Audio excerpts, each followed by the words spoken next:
Actually, there's someone who wanted me to switch off the black mode of my mobile phone. That's why. But there's no me. So it's mobile only. Mobile. It's just that I Turn off. wanted to document it. Just to embrace these things. That's why. Sino ang nag-embrace, nag-aaral sa'yo sa Islam? Nag-guide sa iyo? The person, Tagalog na. Ah, yung personal, yung nagsabi sa akin nito, first time ko dito sa Jeddah kasi na-transfer ako from Riyadh tapos dito, I guess, less than a month, 3 weeks from now, 3 weeks niya rin ako kwentuhan about Islam. Ganyan, tapos sinasabihan niya ako lagi na, magsiyata ka na. Ganyan. Tapos every time na nasa kitchen ako, tapos may gagawin akong importante, lalapit na naman siya. Sabi niya, magsiyata ka na. Sino yun? Ang pangalan nyo? Si Karim. Karim. Ayun. Tapos, kwekwentuhan niya uli ako. Alam mo, Todd, kasi use name ko as Christian. Kasi devoted din naman ako as Christian, pero hindi ko sinasabing napaka-superstitious belief ako as Roman Christian Catholic. That was before, but now I embrace the Islam. Pagkatapos, maraming mga tanong, sabi ko, build comparison talaga, Islam and Christian. Kasi it's true, it's the reality. Kapag hindi ka nagtanong sa sarili mo and hindi ka rin nag-research, buti na lang na uso ngayon ng mga mode of communication. We have YouTube, we have encyclopedia, we have this Webster, we have all. Tapos, naisip ko rin, okay, ganito nga, ganito. Kaya ako ever since din noon when I was a child, tinatanong ko rin sa sarili ko, bakit we have this, God Father, God Son, God of Holy Ghost. Basta yung mga ganyan. Even my grandma, I ask all of them, all of my family, they say, oh, because it's the heredity. Because it's our culture. Because my family heredities have Spanish. So ayun, hindi ko rin maintindihan yung root word kung bakit. Tapos lots of many questions, parang nasa ilalim na lang ng tubig, na sobrang lalim o nasa ilalim ng lupa, 7 foot on the ground.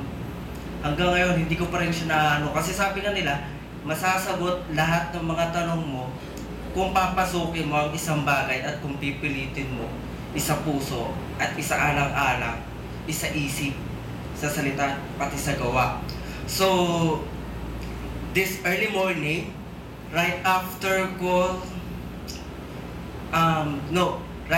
pala mag-duty ni Karim, tinawagan ko siya.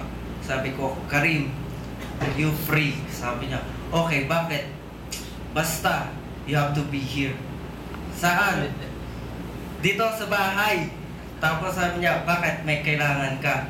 Kasi honestly speaking, inatake po kasi ako ng stigmatism ko. So, nahihilo talaga ako in front of you na magsalita dito. Dudokling-dokling na ako dito, pero okay lang. Tapos sabi niya, okay, pupunta ako dyan sa bahay mo. O pagkapunta niya, Todd, ano na? Tapos inoperan ko siya.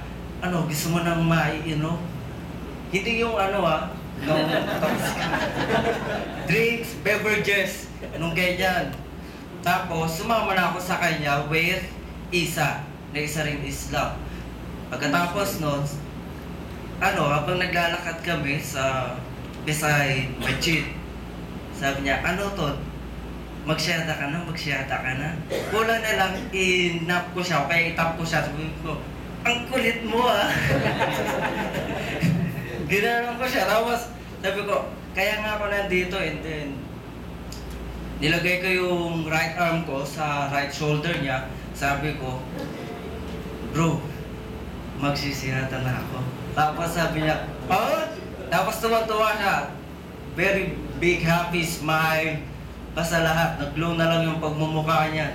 Tapos naman, sigurado ka ba? Oo nga, palit mo.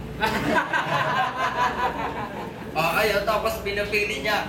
Ito pang nakakatuwa, no? Kasi yung story ng name ko, 4 na tao ang nagsabi.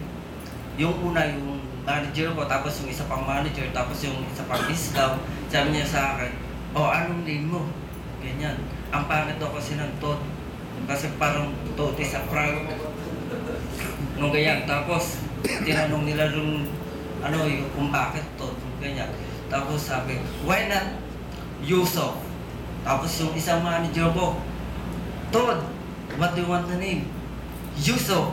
Tapos yung isa naman, si Karim, Yusuf. Tapos pagpasok doon sa bahay nila, mas okay sa'yo, Yusuf. So pang-4 na pangalan na name. Tapos, ito pa yung nakakatuwa, binigyan nila ako ng maraming selections of names. Andiyan yung, basta lahat ng mga prophets. Tapos, sumasakit na kasi yung ulo ko talaga sobra. Sabi ko, pwede bang Drolats na lang yung name ko? Nung ganyan. Tapos sabi ko, yung nasa puso ko lang. Sabi ko, nahirapan talaga ako pumili. Tapos ininsist na naman ng isa, many times, 6 times niyang sinabi, Yusuf. Tapos sabi ko, okay, sabay pikit ako ng ganyan. Okay, Yusuf. Tapos tinawag na ako, Yusuf, sabay, nag-share na ako. And then, ito ng morning, umatenda ako dito. So, this early morning, so matotal ng time ko is, meron na akong 13 hours na nag-share from now. Ganun kasimple. So, nagsasalita ako in front of you. Takbir!